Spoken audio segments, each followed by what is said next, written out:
本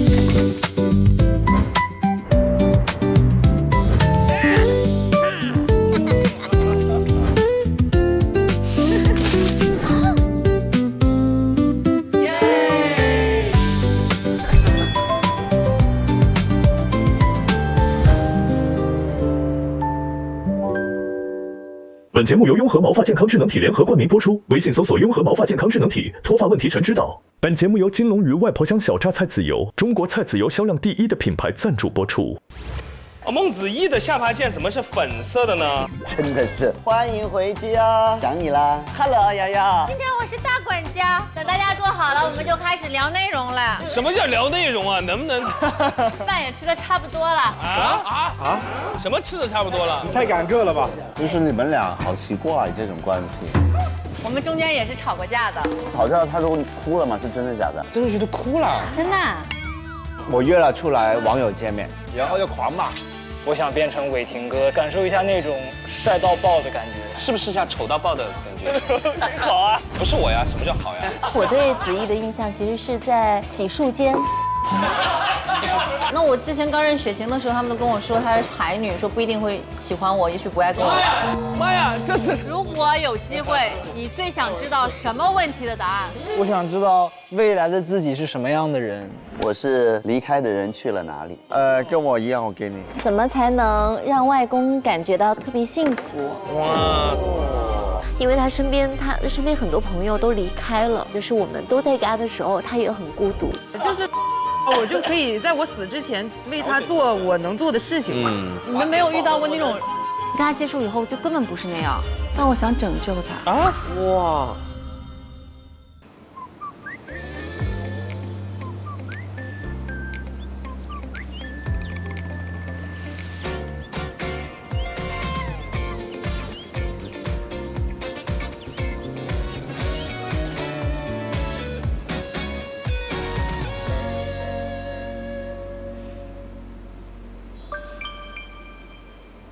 哎，好久没回来呢，舒服的，舒服的。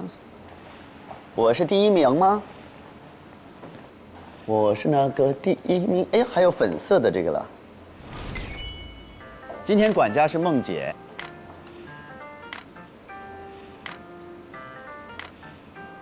我回来啦 Hello， 嗨，肖文同学，想我了吧？想你啦。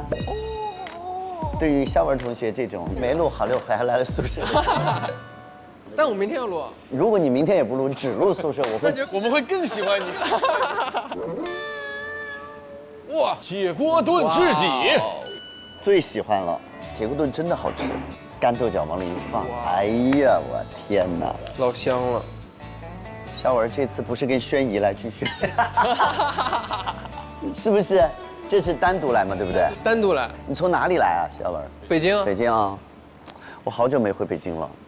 一般你的从6月份开始你就很难回。对，只要有歌手就会，因为等于歌手就会卡住2天的时间。哦。周4彩排，周5直播，然后再加上好6的时间，然后还有话剧，你现在就连着。那你排话剧的时候就要经常往那边飞，在乌镇的吗？在北京。哦。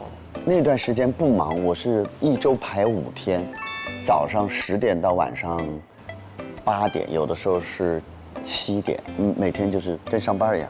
打卡。就是反正去晚了就被批评，不能迟到。 Anybody here？ 有没有人呢？迪哥，小翟又在。哇，孟子义的下巴剑怎么是粉色的呢？真的是。拿一个可以威胁他。我也拿了。嗨，谁来了？哇，这环境这么好，这么漂亮，哇，好美啊！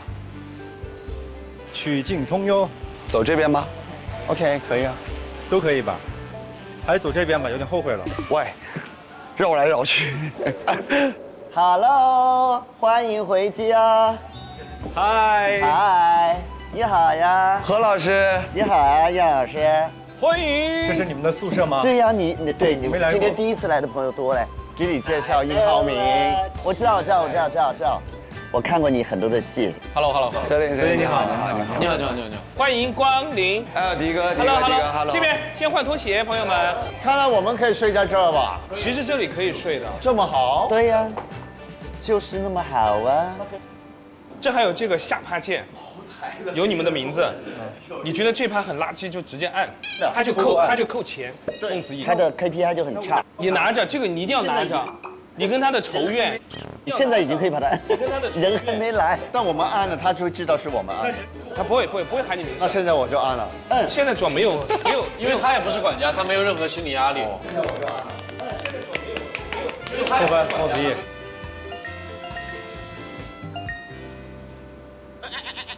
带你们参观一下怎么样？这个楼上是我们可以录播客，也可以放空的地方。这里我们可以打乒乓球。哇，成功的节目就不一样，不一样。以前我们录的节目连睡的地方都没有。怎么没有？我们睡了帐篷啊，还被骂说睡酒店了。真是，帐篷都白睡了。对啊，这一边就是宿舍，然后有单人的，有双人的。对。哇。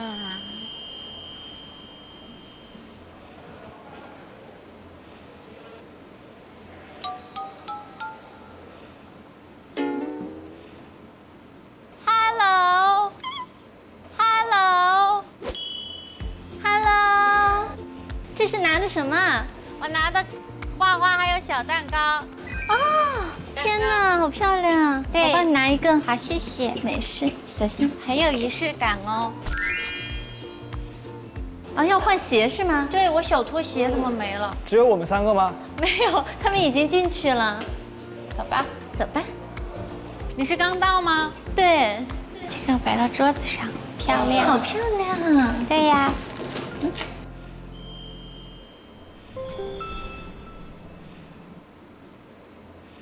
哎，你来了，管家。我早就来了，我都在让大家来选杯子了。可以，没有，我刚刚带他们去参观了。他一直按这个下趴键，这样让你的 KPI 很差。你服务态度很差，今天。你选个杯子，这儿都可以选，没填名字的。挑个我喜欢的杯子。我看到了我的好朋友。哪一位？这位。啊。这位。哎我的妈！这个杯子。哎呀妈！下趴键。我就不能撒手这个键。就我的名字。哎呀，你看你们按的，你看那儿已经亮了4个灯了。真的，都怪曾舜晞啊！就你在那一直按。真的有。我只能按一个。哇，这是谁呀？这是我拿来的小蛋糕。这也太可爱了。对呀，你们看我的小蛋糕上面有你们的头像哦。哇！管家，你坐这儿。行。那我坐这边吧。好呀。这儿有人了是吗？没有，那是屋子里，你就坐这就好呗。对。等大家坐好了，我们就开始聊内容了。什么叫聊内容啊？能不能，孟子义，什么叫聊内容？我们要先吃饭。对，咱们先吃饭了。我没见过这种管家，手拿个手卡说准备聊内容了。我没当过这个管家，搞得我还怪紧张的。好啦，朋友们，咱们吃饭吧。我们想吃，我想开个火，没找到开火的地方。你现在做饭吗？对啊，给你们做一道辣子鸡。真的假的？你在家做饭吗？偶尔。我只知道你很喜欢吃火锅，对不对？对，之前在姐姐的时候给大家做了麻婆豆腐，然后还做了一个那个红烧鱼，今天就做一个辣子鸡。外婆乡小榨菜籽油可是麻辣菜的最佳拍档。这款油我一直都在用，炒川菜的时候用外婆乡小榨菜籽油，它能够上色增香。没错，它可是中国菜籽油销量第1的品牌，太有实力了。中秋节快到了，我觉得大家也可以上这个京东超市入手我们的金龙鱼外婆乡小榨菜籽油，然后给家人做一桌完美的团圆家宴。哎呀，我都被你说的心动了，我要回去下单。哎，咱们自己家的油直接带回去就行了。啊，太好了，谢谢。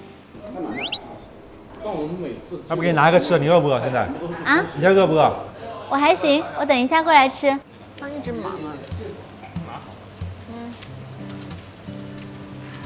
你快了吗？这好吃。我等一下吃，等一下吃。我去看看。要不给你拿个吃的？是不是吃鱿鱼的？我有，谢谢何老师。还要吃别的不？我一会儿过来吃。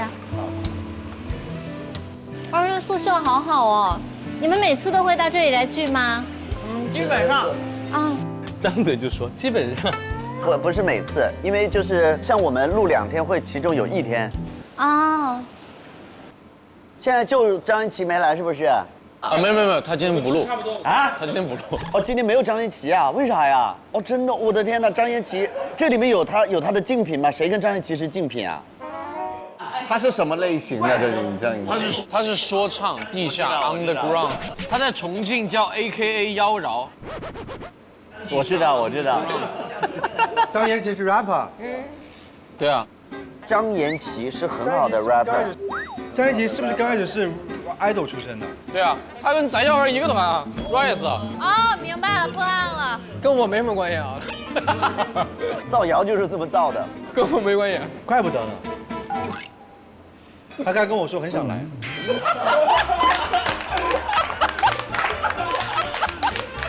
你是会搞事情的。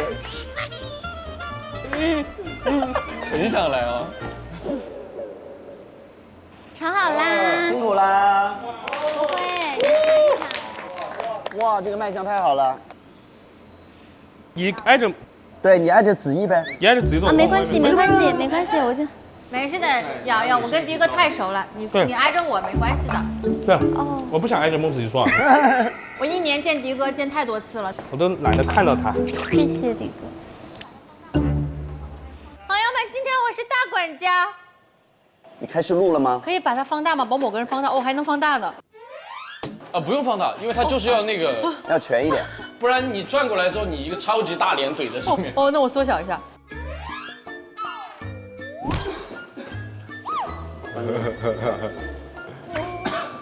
你够了。你拍了很多曾舜晞的大脸，对不对？没有，我在看他的皮肤状态，最近不错哦。来，干杯！干杯！干杯！干杯！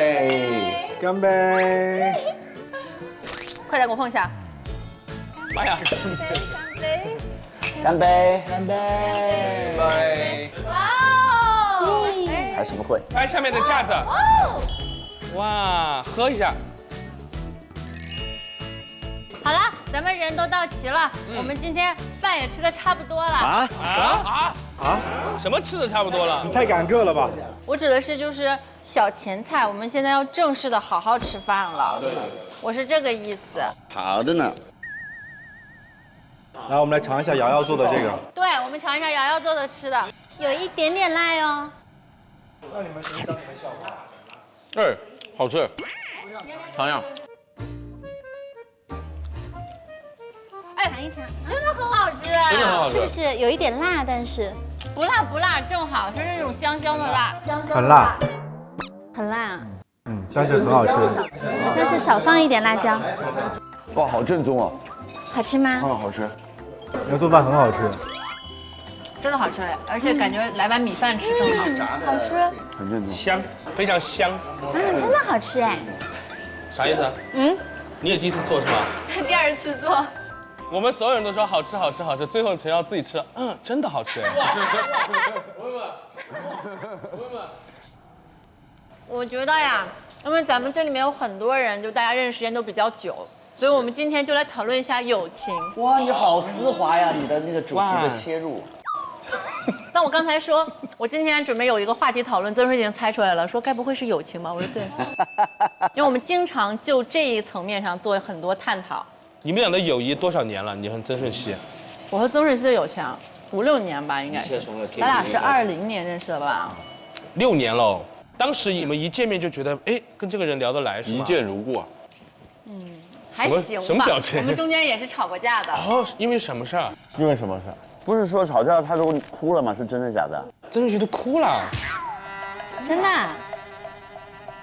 真的？打自己。怎么吵架呢？吵架能说吗？对啊，原因是什么呢？一般因为什么事儿？原因是就友情2个字，大家对友情的定义不太一样。你们这一代的圈子会不会说你跟那个玩，然后你不喜欢他，你跟他的那个朋友，然后你们就不联系了？不会啊，因为我们不喜欢的人，我们就不会跟他玩到一块儿去啊。既然成为朋友，应该都会有对于自己朋友，或者说就大家对朋友定义就比较一致的，三观比较一致的，对，才成为比较聊得比较好的。而且你的朋友真的跟你好的话，他其实很多事情会占你的。我觉得这个东西靠自觉，就你跟他说怎么样，他是曾舜晞自不自觉？没有自觉，真的毫无，没有自觉，真的毫无。到底他到底想 Q 什么？没明白他说一句话到底想 Q 什么？完全不自觉。他说都不会，我们这代人都不会。对，但这东西靠自觉。靠自觉。但你们还是很包容彼此哈，哪怕他每天跟你讨厌的人在一块玩，他没有跟我讨厌的人一起玩，他还行，还行，还行，就聊你们俩的友情都够了。我们就想听听这种你们俩的事，因为你们两个欲盖弥彰的在这聊着，欲言又止的，真的是总是就是那种，哎呀，算了，不说，哎呀，对，他只让我做选择题，每天。哦，选择我还是他是那个吗？我已经很久没有让你做选择题了，因为我现在也长大了。刚开始的时候玩就是生气，就是因为这个点。哦，因为选择了他不选他，也不是。然后你生气，然后他哭了。哦，我能串起来了，现在。要站边是不是？也不是这个意思吧？没有站边，但是你嘴上就是要说点好听的话。就是我不是那种我非常不喜欢去主动表达自己的人，就我对一个人的，你可对我没少表达。就是长久了之后我会愿意打开自己，但刚开始我就不会去选择去告诉你我到底心里是什么想法，就我不愿意去主动去把自己真心抛给人看的。就如果你能 get 到就是 get 到 get 不到，我觉得就是我们俩可能其实不是很默契。我相信你，我跟他合作完，我也觉得他是这样的。就是我也不会主动去结识朋友，但如果有人非常真心的过来跟你想跟你交朋友，我一定会打开我所有的真诚给你，因为我觉得我曾经受过这样的伤害，所以我现在也不会去非常容易去打开自己。就是我觉得曾哥这个人吧，他给我的感觉就是非常有安全感。有的朋友就是大家真的是可能就是一见如故，大家会在很短的时间内迅速成为非常好的朋友。他会跟你分享很多秘密，你也会跟他分享很多秘密，你们俩就突然间特别好。但是我觉得这样其实是缺少一点安全感的。是。但是我觉得就是我们俩其实是慢慢的，就是我会感觉到就是这段时间比上段时间我们俩关系更近了，就可以分享的东西更多了，就是一点一点的打怪的感觉，就是后面的时候打怪升级哈。对，现在就是真的他的事情我都知道，我的事情他也都知道，就大家是非常非常信任彼此的。但是我们在前几年的时候其实是没有可以跟对方分享这么多事情的那个关系。后来让他做的题多了之后，他刚开始是 A 跟 B， 现在 A B C D E F G， 全选他了，开始跟你分享。题海战术的产物。哎，大哥，我现在都不让你做题了，甚至别人让你做选择题的时候，我都说你选别人，不用选我。你身边那么多人让你做题啊？他身边的朋友都蛮爱做题的。出题的都是些海淀的，海淀来的，黄冈来的。哎，你们说拥有一个知道你很多秘密的朋友是幸运还是一种风险？哦，你说很多秘密在那个朋友手上，如果我敢跟他们说那么多，证明我100%相信他，我不会觉得是风险。对，我也觉得是幸运。我除非我眼光差到那种地步了，那我自认倒霉。有那么需要把自己的秘密跟别人分享吗？主要是我好爱聊天啊，我自己憋不住，人家还没让我说呢。我跟圈里面哪怕最好的朋友，我不会分享我最大的秘密。为什么呢？我个人觉得，我不想有一天我怀疑你。也是哈，万一漏出去，对你漏出去，我不想就觉得是你了。千万别跟我说。对，我也没打算。千万不要告诉我。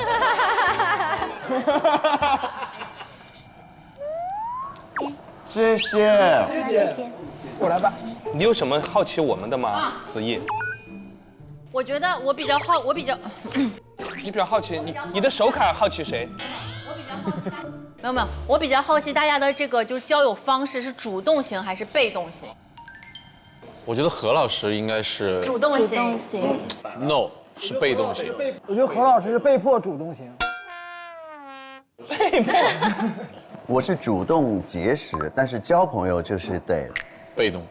成为朋友就需要，比如说我跟一博现在好像没有微信，对不对？我会跟他加，然后我跟浩明没有微信，我会主动跟他加。但是要成为朋友的话，我可能不会那么主动的，比如说每天去问你在干嘛，你在干嘛，对。但是我可能会问他在哪里。如果他平时真的是住在，比如说什么地方，然后我如果去演话剧到了那儿，我就会问他你在不在，我要请你看话剧是这样子。你还会记得他住在那里？对，这样我会。好棒。比如说我们演到上海，我一定会问迪哥。对的。但是我确实不是那种特别积极主动的交很多朋友的人。但是何老师就是很会照顾人。我会放在心上。我曾经跟别人讨论过一个问题，很多人跟我的观念不一样，就是我觉得朋友本来就是阶段性的。是啊。我在桃花坞输出过这一大观点。哦，所以你接下来也不说了，就是来请大家看那个，请看 VCR。你能接受跟你最好的朋友渐行渐远吗？有的朋友可能是那种很长情，会陪你很久很久，很多年很多年，但有的朋友就是阶段性的。对，就是别太强求。那是我的 VCR， 你有你的 VCR， 何老师。那有没有身边有一两个是很长久？有，这种是非常非常珍贵的。可是我不会因为，比如说我跟这个人曾经很好过，但是他现在慢慢的渐行渐远，或者比如说因为某些原因，大家就是交集少了，我不会特别的难过，因为如果他来过已经很好了，他可以一直待在身边，那是更好。但没有的话也不强求。淡淡的。我也比较主动，我现在喜欢在那个先发展自己的兴趣，在这兴趣里面找朋友。对，但大家应该都是这样吧？像我刚开始跟张安琪建的那个打游戏的群，现在里面有10几个人了，越来越多，甚至连来子都进去了，是聊着聊着。但是你打游戏要适度，不能成天熬夜打，对身体不好。我们不是聊朋友的话题吗？对不起，我给你扩展了一下。我想问一个问题，打游戏的朋友算朋友吗？算吧。算吧，算呀。算网友吗？我也有一个群打游戏的，但不认识的，就是他也不知道我是谁，我也不知道他是谁。有个朋友这纯网友。哦，是那种纯网友那种。这个应该不算朋友。你这个不算，得见过面。你这个算那个陪练。然后打游戏就拉了一个群，我约了出来网友见面。哦，那可以了。线下吗？对，他懵了。然后呢，见了面之后他才发现你是陈伟霆，然后就怎么样呢？然后就聊游戏的东西，就是很纯粹这个关系。但是呢，后面呢，如果想进一步了，我觉得很难了。因为你总会觉得会打游戏的朋友就应该是打游戏的朋友。那一旦多了，他就不是你打游戏的朋友。对，但伟霆哥，我有一点不同的观点，因为你说的这个是你跟他认识了之后，他才知道你是伟霆哥。对。但因为我们现在就是可能建立的关系是我们先认识的这个人，比如说星云来，他是因为先来的好六，我们知道了他以后，然后我们才知道他打游戏，然后我们再拉的群。我知道。那这个应该算。但我觉得打游戏的朋友就不能长久，因为你会开骂。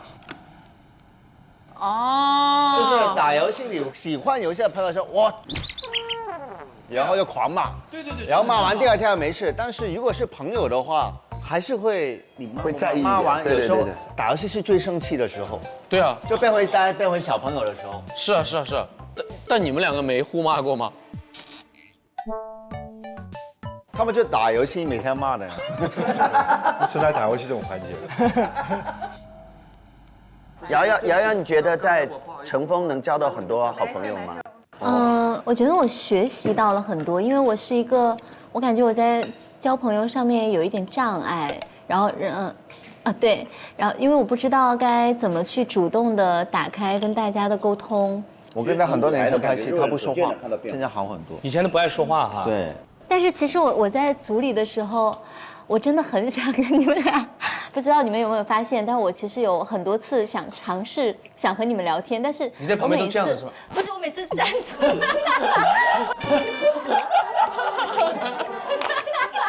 我每次站在他俩旁边的时候，我真不知道该说什么，然后但是但我会一直站在你们俩边上。你想开启话题哈？因为我们俩聊一聊，开始说粤语，他又开始我你就去跟他们俩说，你们俩可不可以别说粤语，因为我听不懂。啊不，但是其实有开启过几次话题，但是会好像聊着聊着，可能是觉得有点无聊。你聊美甲了吗？是。话题开错了。哎，伟霆哥，你有做过这个款式的衣服吗？就是。看一下我这个一下子结束了话题。对，然后就是我其实也还挺困扰的，就是在那个社交上面，但我觉得参加完乘风之后，就是有好很多。我觉得就是让我很感动的一件事情是我在友谊宫组队的时候，然后当时和谢楠姐姐还有叶一茜姐姐我们一队，然后我们那天练习到很晚。第二天早上我起来的时候，就看到那个楠姐还有一茜姐姐，她们就在楼下做饭。瑶瑶还没起对吧？没起。她难得不早起，她平时会比正常的时间再早起半个小时。我把黑鱼片给瑶瑶煮了，马上到她的中饭点了。哎呀，那我得快点做。其实到节目播出之后，然后我才看到他们做饭的那个情节。一茜姐也在做那个红烧肉，她就说昨天那个瑶瑶睡得很晚，就先不叫她了，然后我们把那个菜给她做好了，放在那儿，然后等她早上起来一起吃。然后我就觉得这件事情让我特别温暖。我懂你，起来就有饭吃。对。就请个工人好了吧？啊，不是，是会觉得很温暖。如果请工人的话，你是有金钱往来，这个没有，这个就是就又不用付钱，又有人帮你做饭，太棒了。而且大家其实都很辛苦，就是大家都在挺辛苦的练习，然后就会觉得懂了，当然懂了，说笑而已。我和陈瑶，我们俩是在大学的时候军训认识的。对，因为我们两个都被叫出去染头发。都被叫出去染头发，两个问题学生。对，因为他们染黄的。他们要求我好像是棕色，对，要那种自然黑。然后我是紫色。紫色你太夸张了吧？但我对子毅的印象其实是在就是我们大学宿舍的那个洗漱间。我记得有一个早上是冬天特别冷，然后我起得很早，然后我在洗那个冷水，很冷，然后子怡抱着一个盆，然后进来我们就打招呼，然后两个人眼睛都没太睁开，然后在那儿洗完脸之后都已经瞬间清醒的那个状态，真的好冷，因为洗漱的地方假如在这儿，然后我住的寝室在最那边。你知道吗？就是那个程度，就是冬天我如果想出来上厕所，我没有到厕所，我就已经没有了，冷死了，冷死了，就冻没了，你知道吗？你宿舍有洗手间吗？没有啊，没有，我也没有。就是他们，我们是那个，他们好像是每一届会抽签，然后决定哪个系是7人间，然后哪个系是4人间。我是6人间。6人间，6人间和4人间，然后我也是6人间。但因为我们那一届表演系是抽的6人间，所以大家全是6人间。对，然后其他系是4人间。其实我现在有点记不得了，我就记不，但是我又记得我们好像我那个何老师都没有插进去的机会。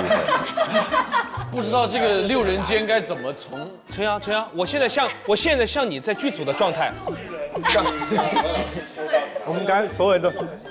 我们在看何老师怎么接，何老师都接不进去。陈瑶现在会了，用他的方式报复我们也插不进去话。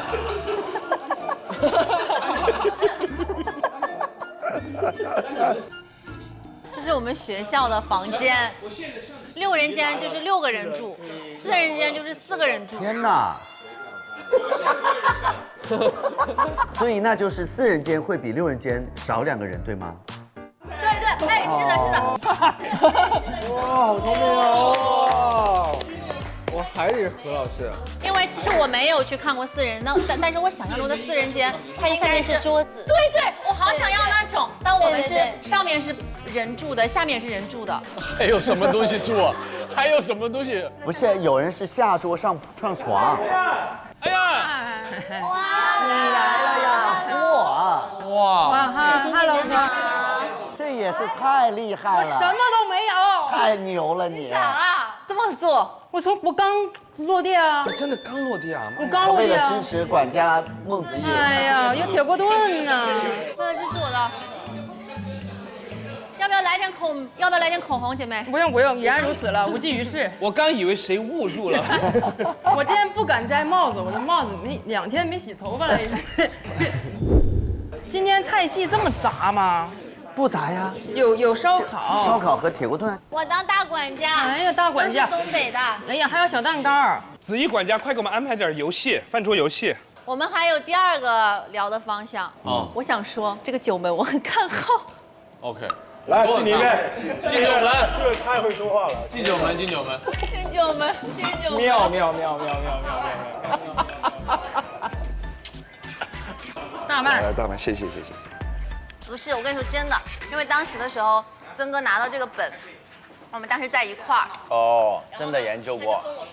然后呢，他就跟我说他很喜欢这个吴老狗这个人设。是。然后我说你讲讲是什么样的人设，他就把他这个人设讲了下子，然后什么放在手里的小狗，然后后来还有什么身边全是狗，还什么变成大狗那个是吧？对。我记忆没混乱吧？没混乱。然后就跟我说，我说哇，我说你这个好有意思。他说对啊，他说而且就是那个伟霆哥就是也就是特别会演戏，然后也是能学到东西啊什么的。我说挺好的，然后结果，然后学不到任何。没有，我跟你说，他有没有说我坏话？没有，他一直说你很好，说跟你就是拍戏非常舒服。好，谢谢你，都是夸，放心吧。说你就是永远都是就是在现场，然后呢非常的没有架子，一点都不会压制别人的行为。他没有提我们俩。没有讨论什么？你就问，为什么没提到我吗？你问，问，压制直接问，这种说。真的。来。问有什么想问的问，梦姐，那有没有提到哥呢？当然提了呀。说了什么呢？他怎么说的？他说他觉得你特别就是对。坏的，我怎么觉得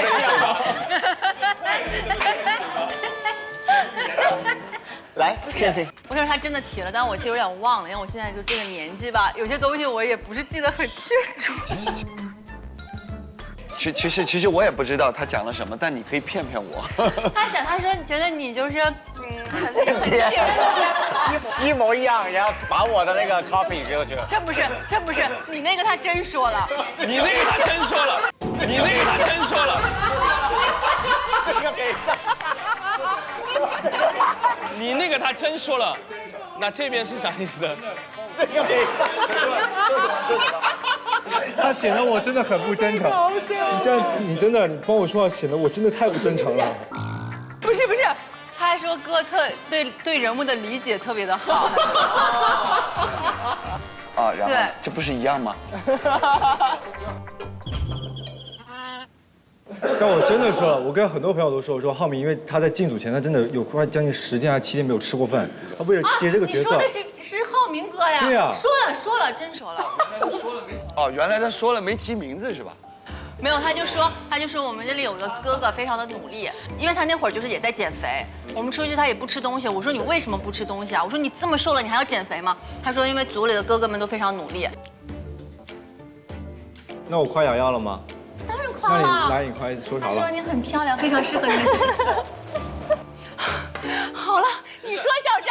翟一会儿跟我有的话聊的。我俩有的聊的。现在就聊，你来说说。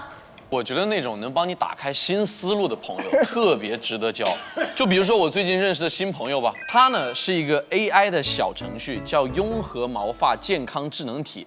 之前我用它来检测我的毛发健康状态，发现它还有一个叫美学魔镜的功能，拍张照几秒钟就能分析出你的脸型和4庭7眼的比例，1对1匹配出适合你的发际线的形状，直接生成效果图。你看，现在小程序都这么智能了。对。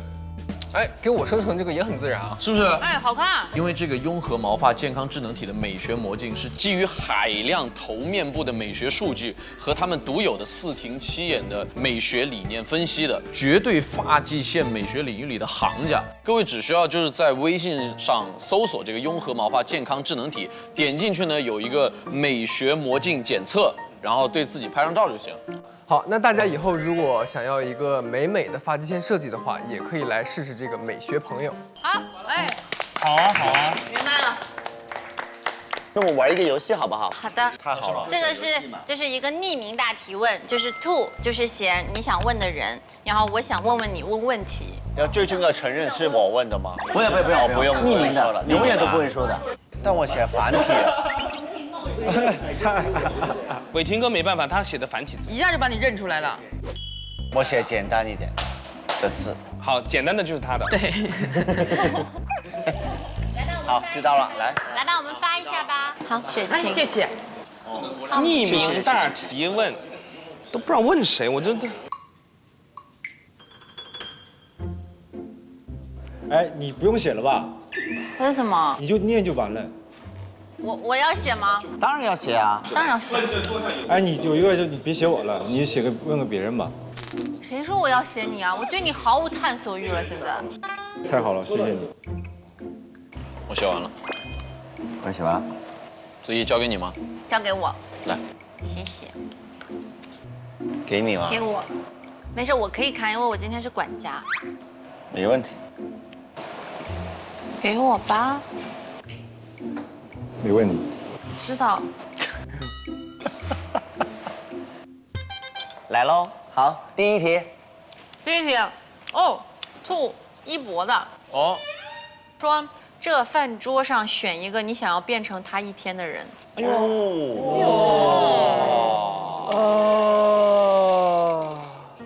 这个有点难选哦。这谁写的好好啊？想要变成他一天的人啊。互换人生，变成他一天就行了哈。一天哦。有趣的是只变一天，感觉不需要负太多责任。你干嘛把他的钱全部拿完？转走，就那一天把他的账户给他掏空。那你看一下，感觉谁最有钱？那我变成伟霆哥。我觉得我刚刚想的也是，如果是我的话，我想变成伟霆哥，尝试一下他的一天。比如说，就感受一下那种帅到爆的感觉，帅到爆的感觉。我你这么就是不用耍就可以很帅的那种感觉。化妆那就要化妆12个小时。试下是不是试下丑到爆的感觉？好啊，好啊，好啊。不是我呀，什么叫好呀？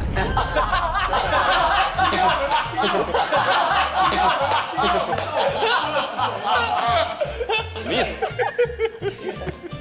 脱口秀。好，兔陈瑶，浪姐之后给你最大的改变是什么？会跳舞了。哦。然后我觉得可以主动跟人聊2-3句左右的天。啊，3句半。对。我们那会儿也挺能聊的呀。啊？你还问我在哪染的头发？我说我是在老家染的，你说我也是。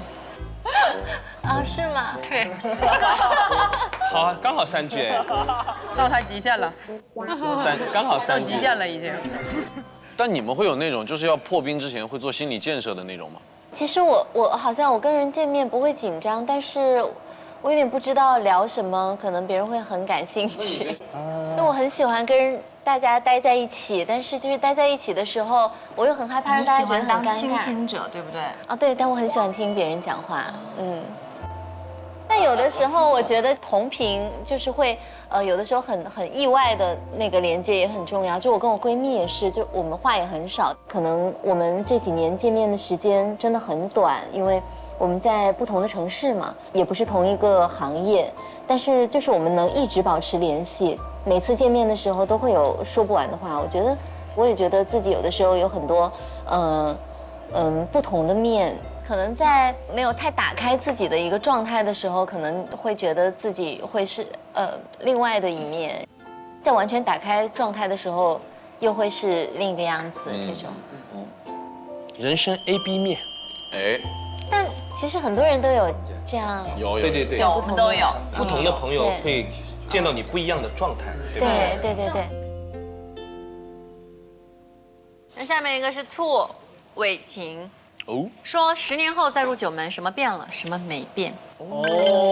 深度，我喜欢这种问题。什么没变是殷浩敏还在我身边演呢。我们10年前一起拍个老九门，然后他演一个很重要的角色，然后很开心，因为有时候真的不敢想一个 IP 能有第2季的那种感觉。说明第1季播得好呀。也不一定，因为在行业里面，很多人说有个定律是2很难超越1。我也相信这个事情。所以其实从我们筹备到能过平台，其实过了很多的障碍。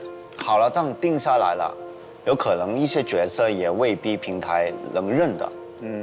所以其实我很开心，浩明还能在9门里面出现，因为他演得很好，然后有他在我也会很安心，然后也需要一些安心的朋友。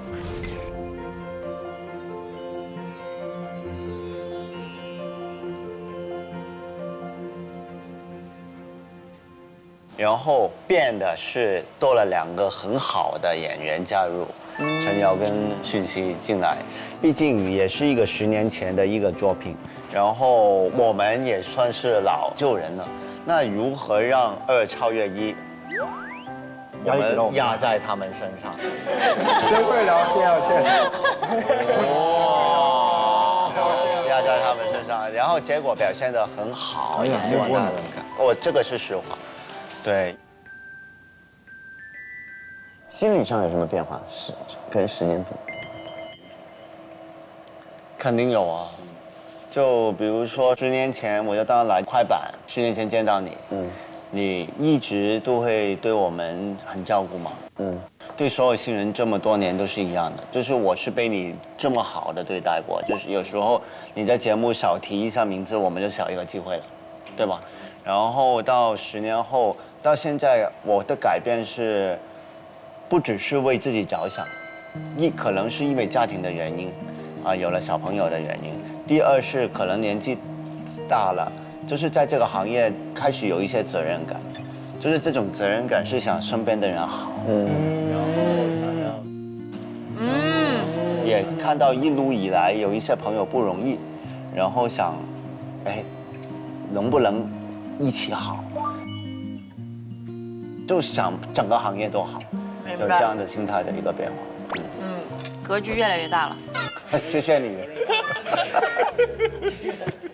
但我其实很早以前和伟霆哥合作《橙红年代》的时候，我就觉得伟霆哥是一个，就是他能照顾到就是现场很多工作人员的状态，然后他会很关心他们。我那个时候其实给我的印象就特别深刻，就是他能看到有的时候被大家或者被镜头忽略的那些瞬间。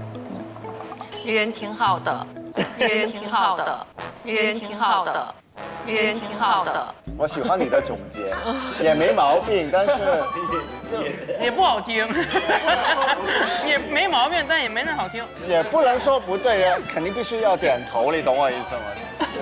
没有，我是真的觉得就是很难得，涂浩明，奋斗多年，想在演艺圈，就是演员这个工作上拿到什么目标？这个更有深度，我觉得。其实一路走过来，我觉得自己还是比较喜欢演戏这个行业，一直默默的走得比较平缓，但是一直自己在坚持。你说到底想自己达到一个什么高度吧？我觉得最想要的还是希望所有的观众能够认可，对，认可我的每一个角色，认可我的每一部戏，不管它好与不好，或者能不能走到一个多高的一个高度。其实我更多的还是把它变成自己挚爱的一生的职业。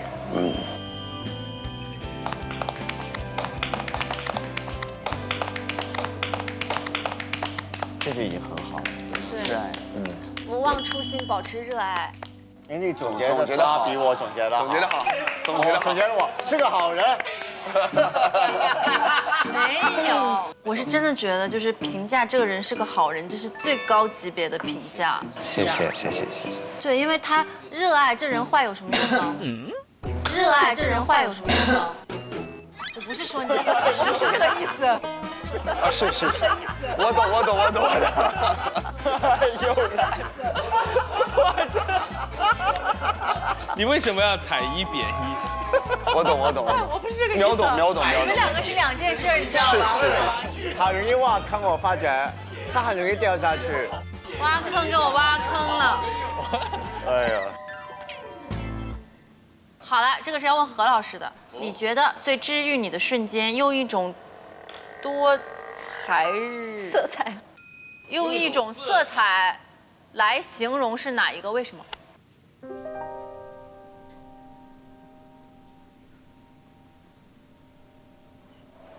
首先我本身也很喜欢蓝色，然后说到治愈，我也会觉得，首先蓝色会是治愈。什么是治愈我的事情？就是有可能，比如说两个你很爱的人，你很喜欢的人，他们可能有了矛盾，但是呢，当他们彼此和解，或者其实他们的矛盾，他们都没往心里去的时候，你就会觉得这个世界天特别蓝，然后心情特别好。而且你本身心里是暗暗的为他们担心，可是后来你发现，其实人家很好，而且是比你想象的还要彼此更能够包容对方的时候，你就会觉得好治愈。第一个就觉得你的担心是多余的，第二你觉得你没有爱错人，就是你爱的人也是很值得的，然后最重要的就是你会有一种隐隐的那种小骄傲，就是你看，其实我知道的事情比你们，我看到那个真相了。但大家可能很多人都在担心，但其实我看到那个真相，他们很好，那我就会觉得特别的治愈。所以我想说，那个颜色对我来说是蓝色的。明白。那如果他们两个闹别扭的时候都来找你吐槽，你该怎么办？就是这样发生的。但是呢，其实很多人都会以为是这样，对不对？但是很多时候，其实并不会每一个人都会来找我来倾吐他们的不愉快。有很多人会觉得说，你会不会特别的压力大？就是很多人把情绪垃圾丢给你，但其实这种事情非常之少。还有很多的这种矛盾，其实是外界的人揣测的，其实他们没有问题。如果真的他们来跟我讲的话，比如说你跟我讲他的事情，我会站在他的角度说，他其实不是这么想你的，我会先代表他来劝你，然后呢，同时我也问你，你会是怎么看他的，然后我再把你的话，关于他的话，我再告诉他，就是中间我一定会起到一个好的作用，对，不说撮合吧，至少是让对方知道说啊，换一个角度去看这个人，他其实对我没有恶意，那这样的话，我就觉得其实很快就能够说通。你就拉群，你们仨一起在群里聊。这个是最不好的方法。激化矛盾。他是哎，你们俩对一下这个事儿。你俩自己骂吧，我踩一边遗老。拉群是我不喜欢的沟通方式。我觉得拉群你还不如直接让他俩自己去聊，你在那里算什么呢？对。那何老师真的是就是那种就是有内心里面有特别满满的爱的人，因为就是你用色彩来形容的时候，你形容的最治愈的瞬间是你看到就是别人好的时候，对，就是感觉你能给予大家很多的爱。我会很容易因为别人不好而焦虑，因为我首先第一点，我觉得我是很幸运的人，我通常都是遇到好事，所以我很少为自己焦虑。我很会为别人焦虑，别人有什么不好的事情，我可能就是会很着急上火，但是我又很知道有很多事情是你帮不了的，比如说他心里的坎儿，或者比如说他遇到了一些困难，或者怎么样，你能帮的有限，所以只能在旁边干着急。所以当这件事情解决的时候，你就会觉得特别治愈。明白，松口气。对。没总结我是一个。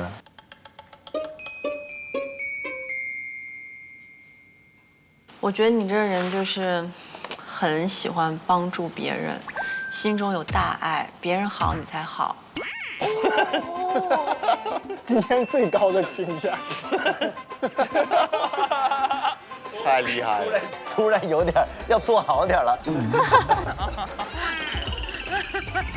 那我们 OK 啦，下一趴。耶！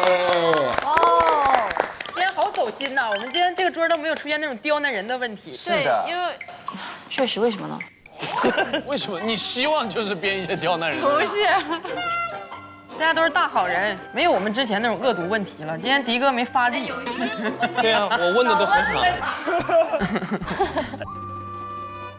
管家，下一趴干啥？咱们下一趴什么游戏？在这。下一趴去做惩罚题。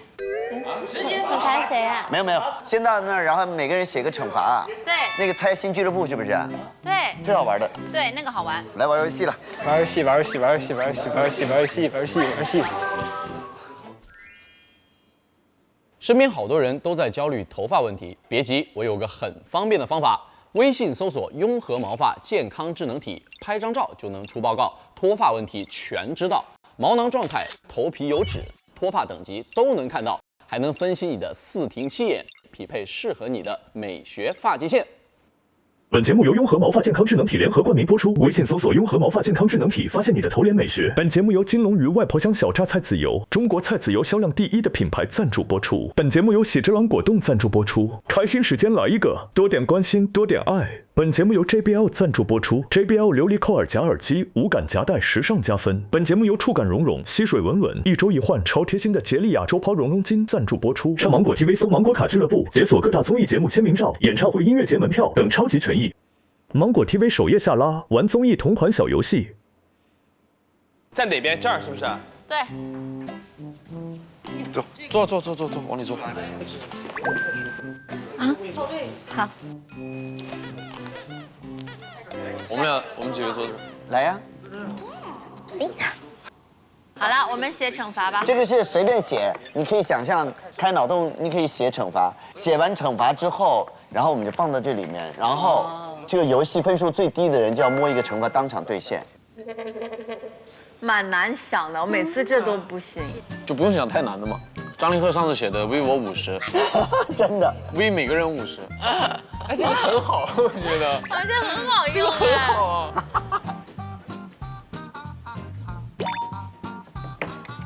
还有吗？还想写？泽连，还有吗？还想写？你写这老些呀你啊，你挺能写呢你。好久没有来玩了，发挥了一下。给大家说一下规则先呗。好啊。我们先会抽一个题目，然后根据题目每个人写出5个答案。第一个出卡人呢要亮出自己的一个答案卡，如果其他玩家给出的是相同的答案，那么就需要将这个卡片交给这个人。比如出个题，你最喜欢的男演员是谁？比如说我写了陈伟霆，其他有写陈伟霆交给我都是我的分儿。对，谁得一张就1分。这个游戏分数最低的人就要摸一个惩罚当场兑现。谁得一张是这样的，就是你要判断更多人有可能会写到同样的答案。还有另外一种方式，就是我不想给他分儿。对，就是我们所有人都写冷门的。对。我不想给他看谁跟谁能冷到一起去。或者还有一种就是你跟随自己的本心写。然后，如果那个人真的跟你一样，你会很惊讶。应该是这样的，应该要真心写。虽然它叫猜心俱乐部，但是其实就是如果能够碰上同屏是很爽的事情。对。这总共有4道题。先伟霆来一个。对。好，说出这道题目。什么时候你会感到孤独？孤独。行。应该是我孤独的时候吧，我会。我觉得有一个大家一定会写，你植入的时候，我感到了孤独。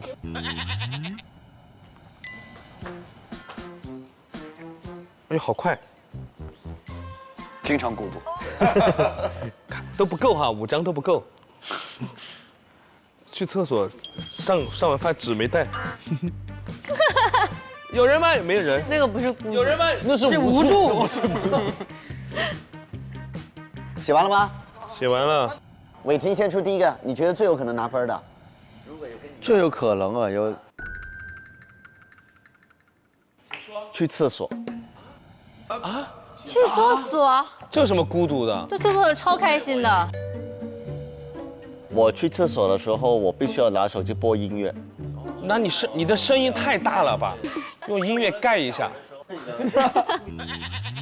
就是我不能在一个封闭的环境，一个很安静，我会觉得很不自在。我要有东西想着。哦，懂了。哇，那他这个你应该砸手里了。好，一博，你选一个你最有信心的。洗澡的时候。啊？他们这些都，你都好奇怪。洗澡有啥孤独的？多舒服啊！洗澡多开心啊！洗澡为什么会孤独？洗澡只能自己洗啊。洗澡的时候就是你所有的手都被占了呀，你没有事情做。然后呢，手被占了，然后呢？你还想干嘛？就是很孤独，洗澡很无聊。那你洗大澡堂呢？所以我就一般会去大澡堂洗，我就不喜欢在家里洗澡。哇，你好特别哦！哦，你手可以玩手机，让他来搓，你要把他的手占据了。你适合去北方搓澡。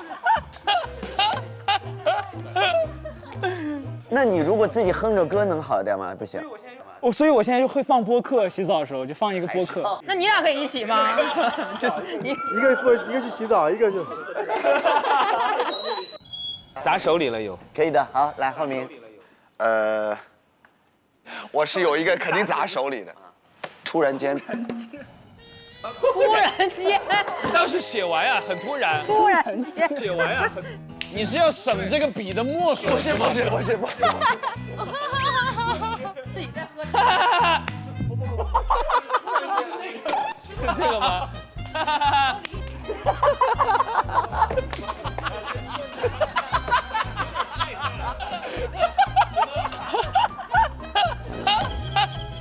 就是因为我在很高兴的时候，或者或者说一直自己在喝茶的时候，突然间我情绪会特别的低落。浩明，我完全 get 到你的点。能理解，但不好得分儿，你这个。那就砸手里。啊，来泽林。工作结束躺沙发上。没有。没有。录完节目大家都要飞的时候。这个我说了，只有你有吧？那个给你啊，突然间。突然间吧。好像我能答应给任何人。突然间要飞了，突然间航空不管制了，都走。我把我的给浩明，我太喜欢他这个，我就给你。好，谢谢何老师。突然间。到你了。我 ，OK， 我写的是失眠的时候。哦，失眠。我也得给你吧。睡不着。我有个睡不着时。失眠。我也是。凌晨4点可以。凌晨4点。哇！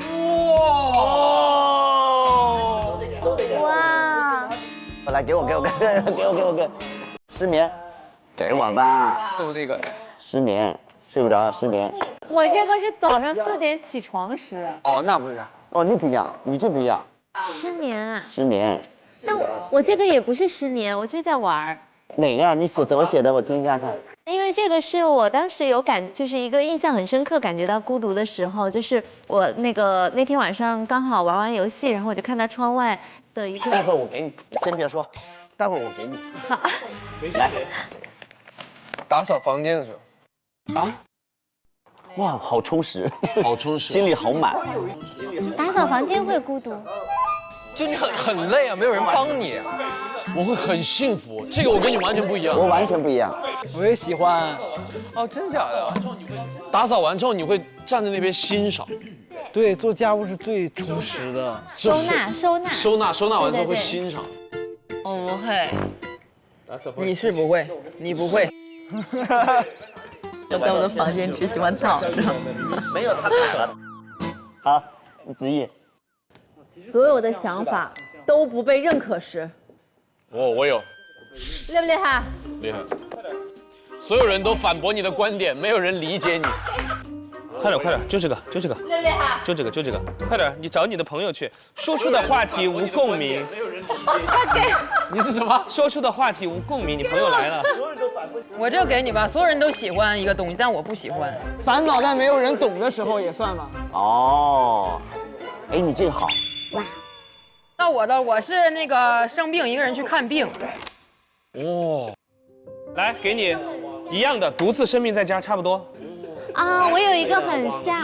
独自生病在家。我这个是去医院检查，独自去医院检查的时候，突然得知要被抽血。好具体呀。你这个也是。你什么时候写了这么多字？李雪琴写的根本不是生命，她写的是一个人做手术，自己给自己签同意书。哦，这个真的好绝望，好扎心啊！听起来。其实差不多，独自生病在家，等于说就是生病的时候只有自己一个人的感觉。好，第一个来一个，完全没有意义的局，有吗？就那待在那个局上就觉得，都玩不到一块儿，找不到是吗？先录节目，就一样，录节目的时候一样，就是哪有完全不一样？就是完全没有意义的局，你为什么会去呢？去了才发现没意义。有吗？哎，没有。其实迪哥，我认同你，但我没写。是不是有的时候就觉得还不如自个儿待着？对，因为他们在那块贼开心，然后欢声笑语的。就是哪怕周围再多人，感觉还是一个人。哪怕周围一群太多人。你看现在都差不多一样孤独。我这个完全没意义的局，就是这个局。我要打你。拿专门那些说个简单的吧，拿起手机没有微信，没有消息。这个我可以吗？群里发现没有任何一个人回，一天没有微信，算。哇！哎，朋友不回微信时算吗？可以。朋友不回微信时。来，那个陈阳，你那个凌晨的那个吗？对，你先说你的。我是凌晨窗外的办公楼零星几盏灯，然后路上却空无一人。不是这个，是玩游那个。他就这个。不对，有一个玩到什么天亮，那个什么天亮。说的就是这个。这个。哦。对，就是我。你骗人！待会儿我给你，你先别说，待会儿我给你。你骗人！等等，何老师，你那个有亮零星几盏灯吗？没有的话不行。零星几盏灯，你那个没灯，你那个。我这可以吗？还行吧。也还行。不是你说一下嘛？玩到天亮，一个人回家的时候。我跟你有一个一模一样。是吗？我有一张一模一样的。参加完聚会回家路上。哦，这个咱俩是一模一样。但我在你前面，我就能把你吸走。对，你就等着吸我。那我跟杨律师。你们玩到天亮是不是没有意义的局？快给我！我就是因为太有意义了，所以太开心了。那你难过什么？快给我！那个我是开车迷路的时候到。俩了，一个没中还来一个。没有，因为泽林说他那个被我骗了，他说那个先放手里吧。行，好，那你来开车迷。开车迷路，导航失灵，一直让左开右开掉头，但是却已经迟到的时候。你写，你限定词太多了。开又开掉头，你这很难有人跟你一样。而且刚才他什么时候，他每个都是这么长，他写字好快哦。而且他字很漂亮。因为我写的都是我真的那个时候，你都是真实发生的哈。对，就是真实当下觉得特别。你是因为迷路，还是要迟到，还是导航啊？是我不知道该怎么办，但是又没有人可以。这个事情你最后怎么解决的？把车停在一个地方，真的假的？停了，把车停了，然后打电话，然后问路，然后打电话问路，就打电话给我要去的那个地方的工作人员问路，然后就问很久，然后才最终找到。这种情况以后咱就别自己开了，真的。对，坐车吧，不行打个车吧，打个车吧。你这个收不到，太细节了。好吧。哎，何老师，你觉得我有一个无助，是不是他这个时候呢？但我这个太包容万象了，俩字儿无助。你吧，又写的太笼统，他呢又写的太具体。那给他综合一下，你把那个给他，就那个，对。你看，对，浩明支持了你一把。哦，不对，你把无助给我，我还有一个更跟你像的，迷失方向。妈呀，妈呀，这个对，你这个可大可小。可以是，但是你的迷失方向就是开车吗？他写的时候一定不是这么想的啊！走路、开车、骑自行车，什么就是方向，就不是说人生的方向，全是天，全是路上方向，不是人生方向，纯迷路，那你写迷路就好了，不用迷失方向，有点太大了，这个行吗？下次迷失，你在哪儿？我迷失了方向。你怎么还没到？我迷失了方向。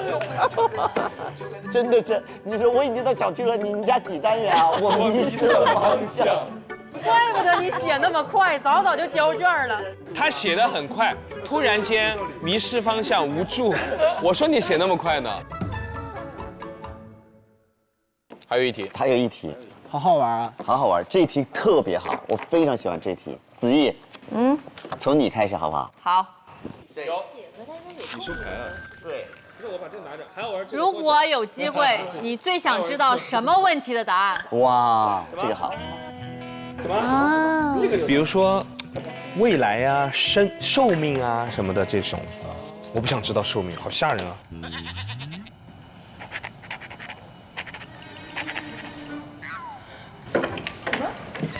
你想知道什么问题的答案？他爱我吗？什么时候根治那个脚气？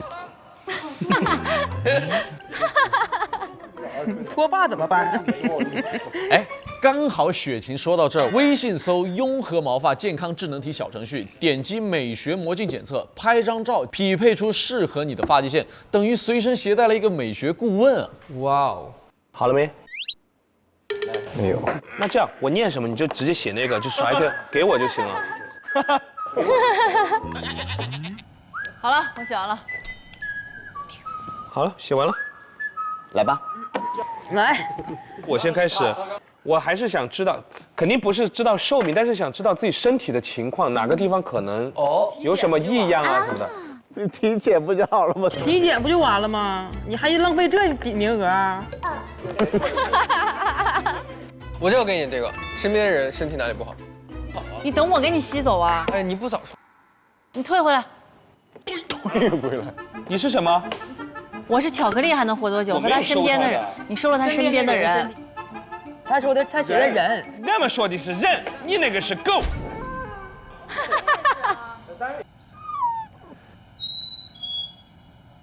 我有一个能活多少岁？你还真只想知道这个啊？嗯。我不想知道，我不敢知道这个。别急别急，这个我要给你。我什么时候离开？但你一旦知道了自己什么时候离开，不就是开始倒计时了吗？对啊，对啊。你可能就不想赚钱了，就开始想花钱了。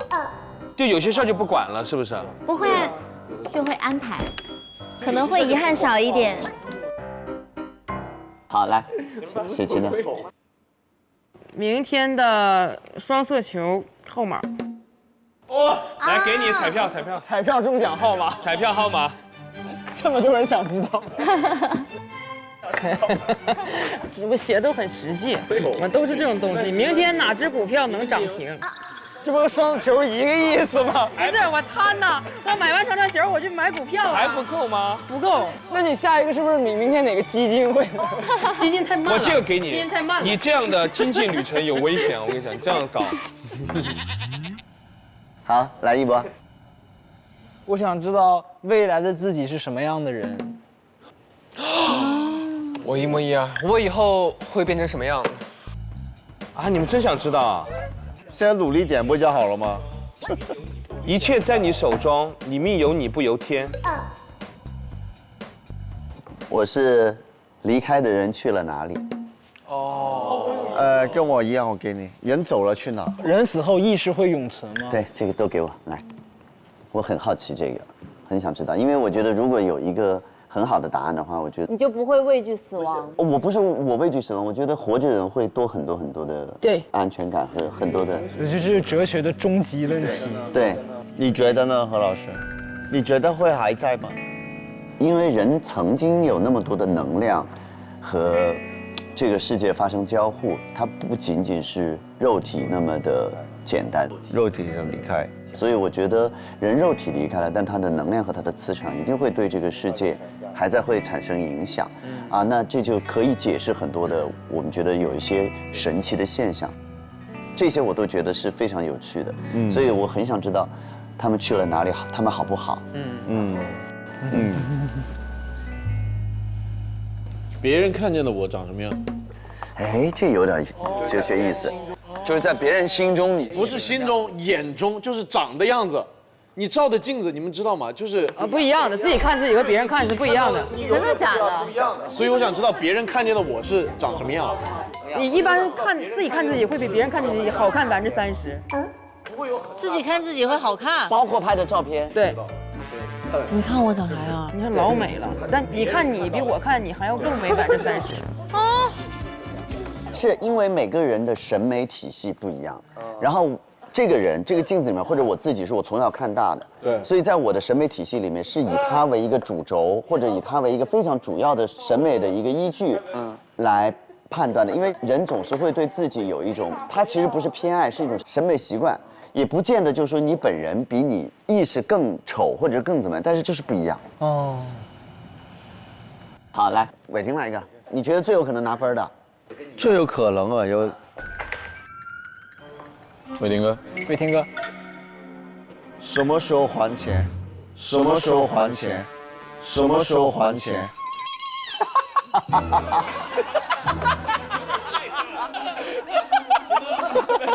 现在找具体的问题。是谁？这问谁？这个问谁的？这是？借了我钱的，什么一直没有答案？你就应该多讲。我有人欠我钱，我就讲，结果就讲到有人认识他，他就作为中间人帮我把钱要回来了。有时候特别尴尬的是呢，现在经验多了，人越大，你会发觉朋友问你借了钱这个事情，你怎么开口要他还钱？你开口其实你会觉得就已经没有了这个朋友。对。但你又想保留这个朋友，所以你永远不开口。那可能对方就永远你不开口，我就没有想到这个事情，或者是不想还，所以这个永远是没有答案的。在我看来，但是我遇到那种借了钱以后问他要嘛，发来一堆他输液的那个照片。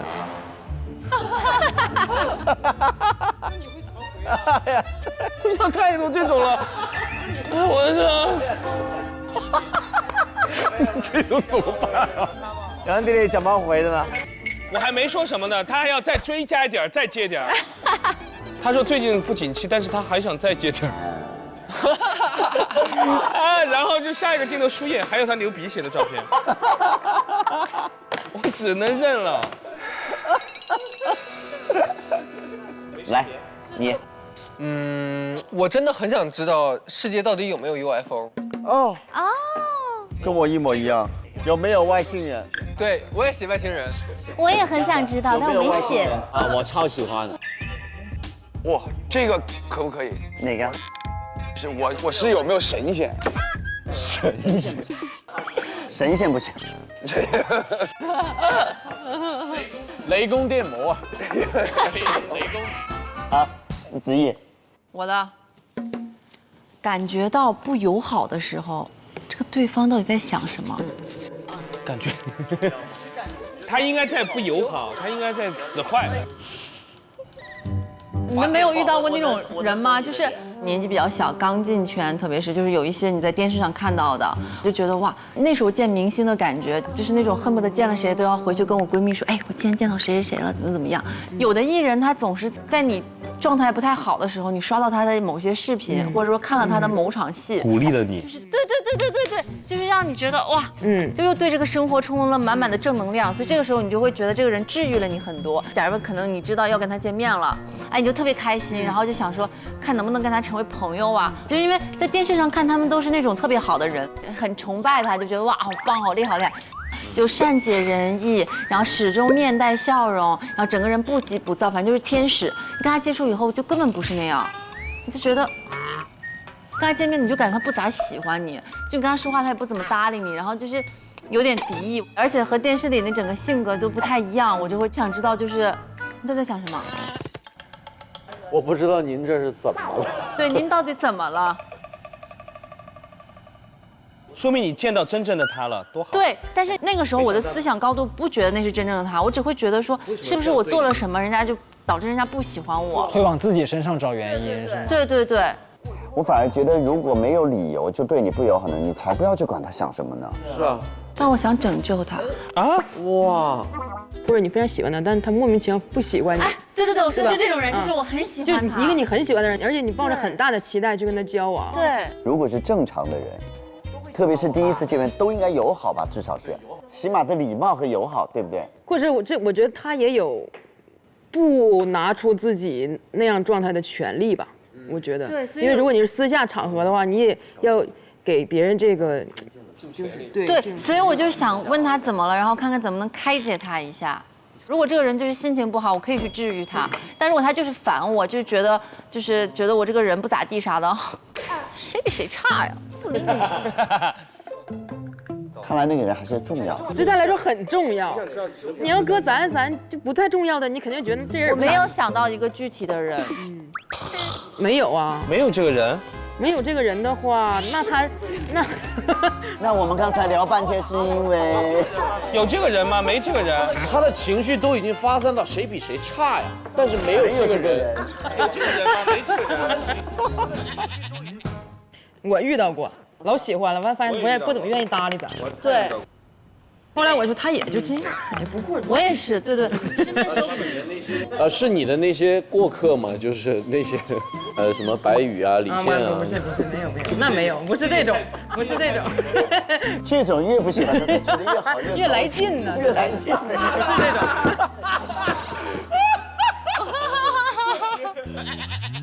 好，来浩明。我想知道在珠峰顶上是什么感觉。在珠峰顶上是什么感觉？那我这个是不是成为陈伟霆是什么感觉？哪有？怎么会这样说话了，何老师？给你，哎呀，怎么可能啊？无人反对。来，找得到拿，然后可以拿得出手。妈妈的健康是有一样的。有妈妈的健康，其实是身体的，但他写的是自己身体状况。哦，那不行。呀啊，怎么才能让外公感觉到特别幸福？哇！我每一年回家的时候，我觉得外公的年龄就是变得越来越大，但我觉得他很孤独，就是有的时候我会努力的想跟他聊天，但是好像觉得没太聊进去。不管我想怎么样的热烈的去，就是想和外公有一些共鸣，但是会觉得他们很平淡。这不是在同一个频道上面，就是好像很难有能让他们感觉到特别开心和幸福的一件事情。就是你感觉他了解你比你了解他更多，对吗？外公喜欢干什么？你感觉他喜欢喝茶，我不知道我想的对不对，但我觉得他很需要朋友，因为以前之前有聊过一个话题，就是他以前就是有一段时间，我觉得他特别开心，但后来回家的时候，因为他身边很多朋友都离开了，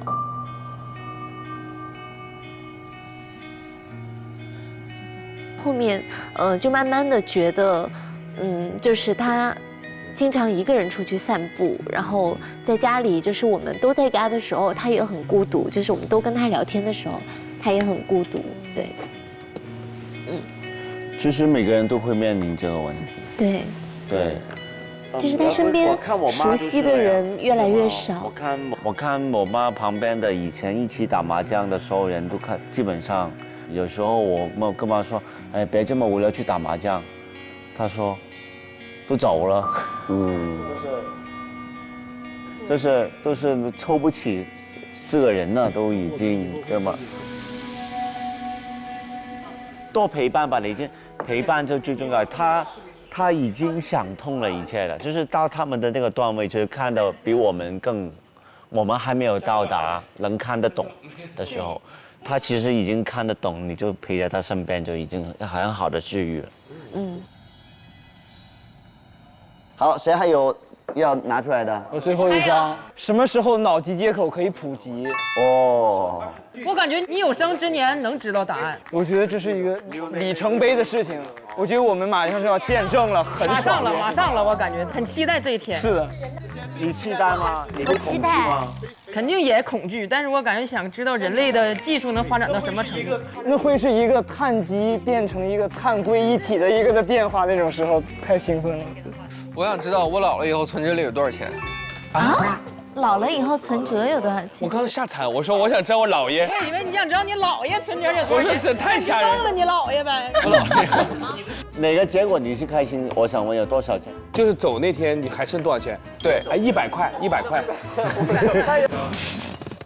那你走之前如果只有100块的话，你可以给迪哥发那个照片。首先，我给你发照片了哈。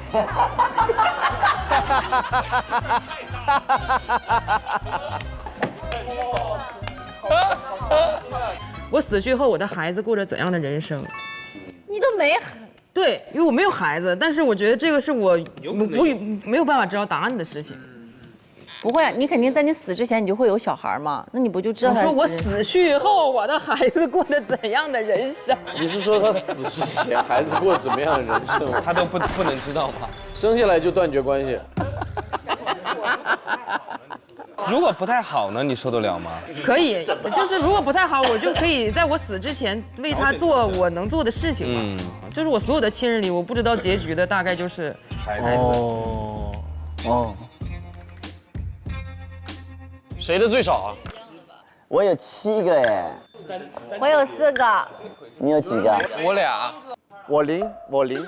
好，伟霆哥来。陈伟霆。雷斗，抽一张。没啊？抽到自己了。好，看一下。被人用手指用力弹额头，弹脑门儿。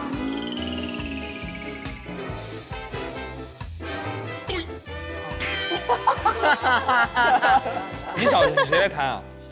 周顺熙弹嘛，你都不是，来，你来吧。你不是跟我说你一直想打伟霆哥吗？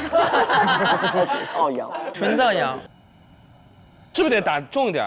我都喜欢。那这个吧，那就这个，我尽量了哈，你别骂我，我们还挺熟的。收。你写的你抽中得认。什么意思啊？什么意思啊？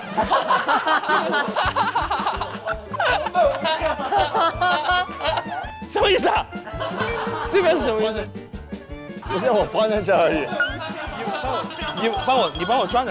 啊！来，浩明帮我把他手抓着。哪个？他的手。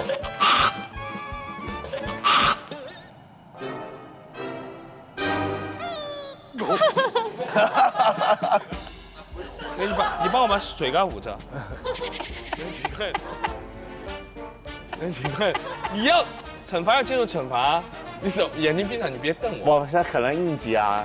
别应急啊！演员要控制。我怕我应急而已。演员要控制好自己的身体。演员。哦，现在不是演戏啊。他打人，他打人。来啊，打！快点！快点！让我轻轻来一下啊！大力吧，没有，不然没有综艺效果。我先看一下哪好跑。疼的，有声哎，有声的，还行哈，还行，勉强。赞，今天就选1对1呗。来，每人洗2个人。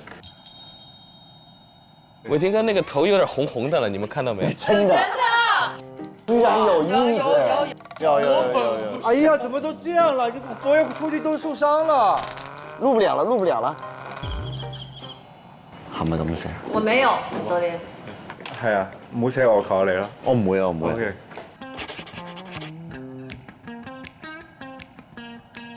好，來嘍，第一組，孟子義、曾舜晞。孟子義、曾舜晞2票了。孟子義和後明。這個我沒想看。這種聊天的事，你們就想着我了。你今天必須得聊了，你必須要聊。孟子義、曾舜晞，3票領先。所以就是曾舜晞、孟子義。不是，我俩沒啥可聊的，你知道嗎？我知道，就你以為呢？我跟嘉哥都要聊10分鐘。我們先去參觀一下他們的聊天的場地，好不好？好。真好，真不錯。不打擾你們了哈，慢慢聊哦。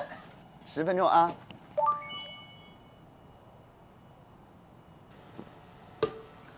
哎。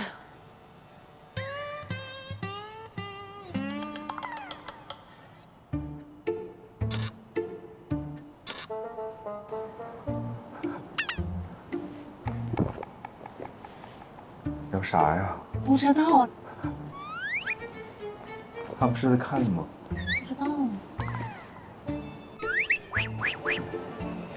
像那种，就是放学之后被老师留堂的感觉。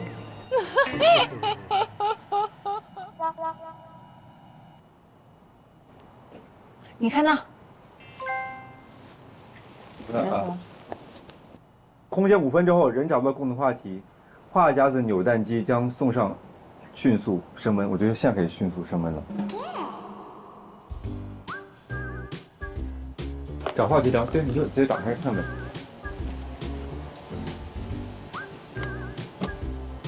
话题匣子啥没有？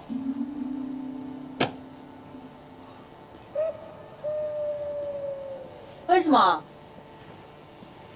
可能还没到5分钟吧。那你坐会儿吧。你是今天大管家，你总得找点话出来聊一聊。你明天去哪？让你管。能说。明天这边还是长沙。你在这待几天啊？后天就走。我明天晚上就走了。我那天看人家说觉得现在时间变快了，就是他本来一看手机可能是8点15，把它能打开吧，一打开就发现8点半了。这是为什么呢？就说时间过得飞快，但我现在觉得咱们现在时间过得非常的慢。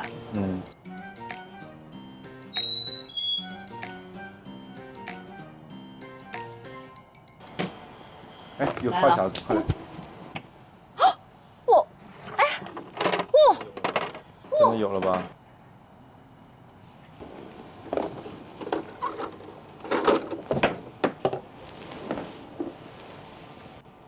你上一次唱歌给自己听是什么时候？上一次唱给别人听呢？这个话题我很久没有唱歌了。那你唱给我听吧。你今天白天不爱唱了吗？哦，那我是今天。你看看那个能不能有意思点？这个好无聊。如果你能改变影响自己成长的任何一件事，你会改变什么？我要决定要不要离开家。这个是你与家人的关系有多紧密和温馨？你是否觉得自己童年比大多数人更幸福？聊吗？这个话题，你不选一个话题聊。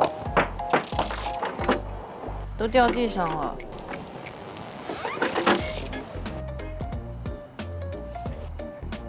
你有已经梦想了很久想做的事儿吗？为什么还没有去做？我想去旅行，因为没有时间。你上一次在别人面前哭是什么时候？这好无聊。没有了，给你全给你带完了。还有一个。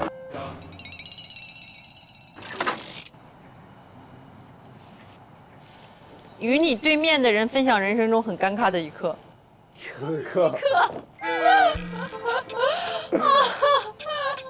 这一刻，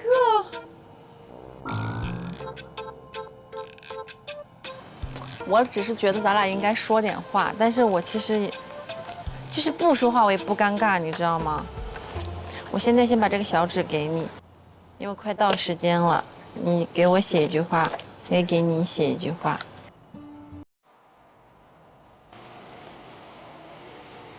哦。希望九门播得好，无老狗人见人爱，所有的付出都有结果，开心常伴。看你写的。我希望你活出自己心目中的大女主，很好的。我一直都是啊。继续啊。好啦。哎呀，这一盘我，好笑。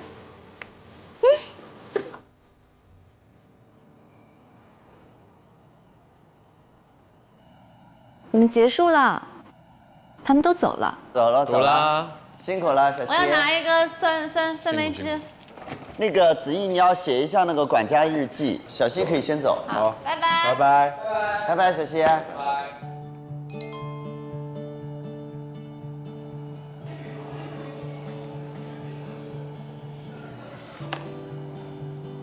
好了，我写完了。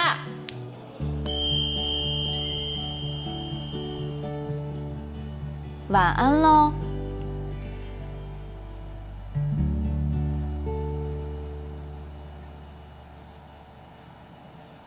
我们的宿舍今天收官喽，欢迎各位。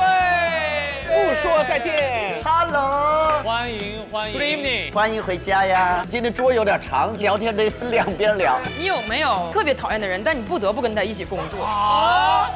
其实我想了很多个，但我在说哪一个？说那个最不堪的，应该是我记得有一次剧宣，就是那种很爱教你要怎么做，但他其实教的是错的。好为人师。我那个时候当导游，他不能说不开心或者怎么样，我就是。真假呢？我们想听你从第1集开始复盘。小丁是鬼，那完蛋了。后面应该有。你其实是个很假的人。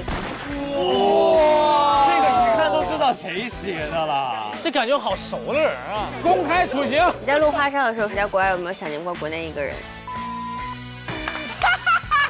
这个小环节叫做再见大提问。我的是相遇和告别哪个更重要？哇，我觉得相遇往往都是草草相遇的，但是告别好像并没有告别，就再也没见过这个人了。希望大家都好好活着，活着总会相见。我欠她一句对不起，是我的妈妈。今年算是我正式成为演员的第10个年头，也想跟那时候的自己说一声，现在一切都好。我想跟所有告别过的人事物都真心的说一声谢谢吧。我们再拥抱一下，然后祝你一切顺利。我最不想告别的是这一季的我们的宿舍。来吧！你陪我走过一生，你会匆匆的人间。有一天就是今天，今天就是有一天。我们的宿舍。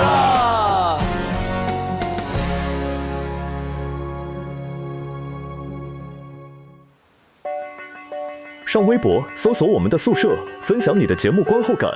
上微博搜索我们的宿舍熟人局，实时获取节目精彩幕后花絮。更多精彩内容尽在新浪娱乐、微博综艺、新浪综艺。